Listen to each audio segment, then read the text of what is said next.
I would just like to support the ruling of the presiding officer, cautioning the both prosecution and defense. I too noticed the esteemed Attorney Lorna Copunan's lengthy explanation on the withdrawal of the witnesses. But because she is Lorna Copunan, nakikinig ako. In the same way na even if I don't know some of your names, makikinig ako sa inyo. Rest assured. I think it's her first time to also stand up. So I was being very patient in listening to her. But I did take note of some statements that sabi ko parang conclusions na to or excessive explanation of her observations which I didn't think were proper. So okay na yon, tapos na yon, pero moving forward nga, Mr. Presiding Officer, I agree with you. And I just need to put this on record kasi nga sinasabing wag tayo masyadong technical. Pero to a certain extent, kailangan naman ho natin tingnan naman yung rules natin kasi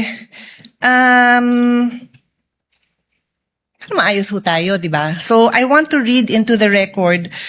This might be a paraphrase na nung sinabi niya ha, kasi sinasummarize namin ng team ko yung statements. And anyway, di ko na mahanap sa phone ko dahil kahapon pa yon. But I recall, and feel free to correct me, but this is a minor thing naman. Parang dinescribe niya kung bakit hindi na daw papupuntahin si Attorney Lopez kasi naman daw napakita na daw ng defense yung video kung saan siya ay crying and complaining. So observations na po yun ni Attorney Capunan. Hindi po siya ang witness.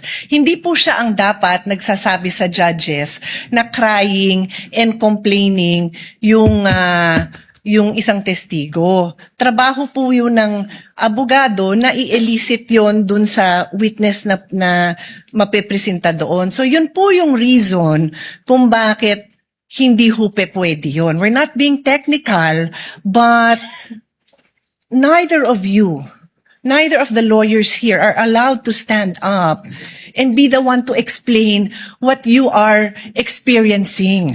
That is that is for the witness to do. Your job is to ask the witness questions.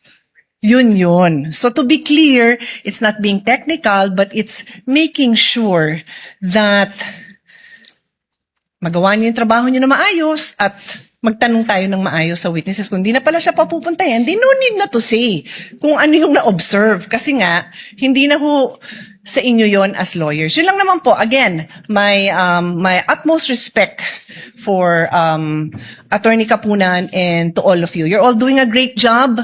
Like I said, once in a while, we will be called out. Even I tell the presiding officer, call me out pag sumobra ako, pag medyo nag-exceed tayo ng authority natin, because we're all just trying to do our jobs here. So thank you again, everyone, for your time and patience.